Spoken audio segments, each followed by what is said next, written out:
Do you think that man is the master of creation whose brain knows no bounds? That's a very big mistake. The speed of light in a vacuum is one of the numerous barriers which have not been overcome by humans yet.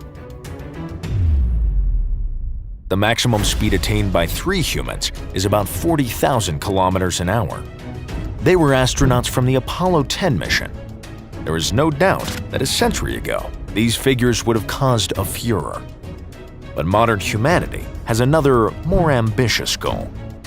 You might ask, which one? 1 billion kilometers an hour? These very figures are hidden in the sacramental expression, speed of light. Right now, they are only possible in the pages of science fiction books and NASA software. But what pitfalls are lying in wait for enthusiastic scientists on this thorny path? Problem number 1. Speed. Today's pathetic attainable speeds will take the Voyager space probe, which has recently moved outside the solar system, to the relatively close Aldebaran system in only 2 million years. In the conditions of present-day engineering development, and at most hypothetically possible speeds, it would also take people of Earth several thousand generations to get to Proxima Centauri, the nearest star located at a distance of about 4.5 light-years. To compare, in particular conditions, an ion engine moves at a speed of up to 56,000 kilometers an hour, which means that it would take a ship with such an engine 81,000 Earth years to get to Proxima Centauri. During this time, 2,700 generations will have changed on Earth, thus making this trip almost senseless.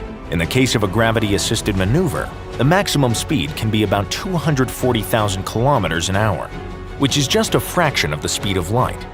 Voyager would get to Proxima Centauri in about 19,000 years at such a speed.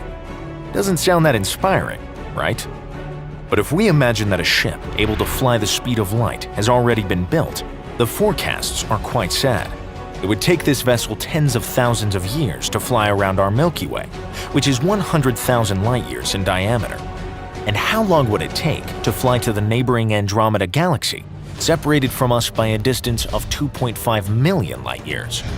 Moreover, we should take into account that we see the galaxy the way it looked many millions of years ago. It is possible that this galaxy does not now exist at all, and the only thing left from the nebula is the light that has reached Earth. Problem number 2. Ship. Now, it is absolutely impossible to build a spaceship that could even come close to the speed of light. There is neither the fuel nor materials. Huge overloads faced by a shuttle in deep space require extra strong materials, unreal sizes, and revolutionary new fuel. For example, in order to use thermonuclear reactions, a ship has to be the size of a small planet, weigh as much as the moon, and be full of dangerous cargo, fuel. It is impossible to build such a monster in orbit, and all the more on the Earth's surface. And if we try to make a small shuttle move at the speed of light, it will take as much energy as the Earth generates for an entire month. Scientists have thought about using antimatter. An engine using such fuel can accelerate a ship to a speed constituting 70% of the speed of light. But this method creates even more problems.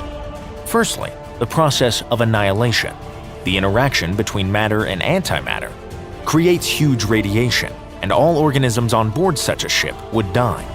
Secondly, there emerges the problem of fuel storage. The smallest contact with the ship would lead to a terrible explosion.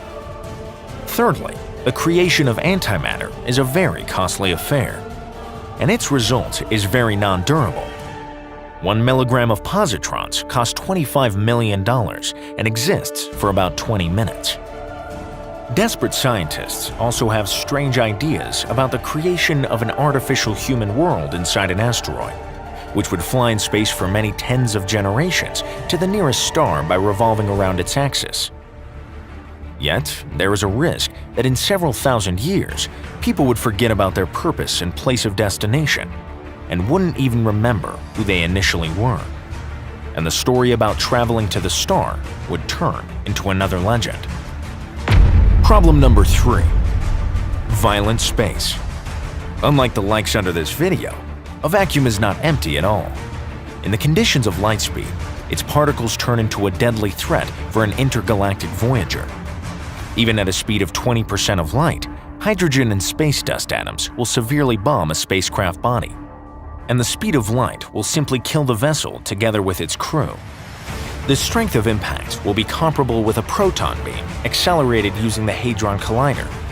There is no material able to withstand such impacts, even in theory. Hypothetically, it is possible to build a screen protecting the ship against bombarding and lethal radiation doses. But this screen has to be several hundred meters thick and weigh several hundred tons. In general, this issue has numerous problems. That's why flights to silent stars at the speed of light turn out to be impossible, even in the far future. Yet, forecasting is a thankless task. Until then, you can fly to distant planets with Hubble. All you need is to subscribe to our channel and public pages. You'll find all the links on the screen and in the description. Go for adventure!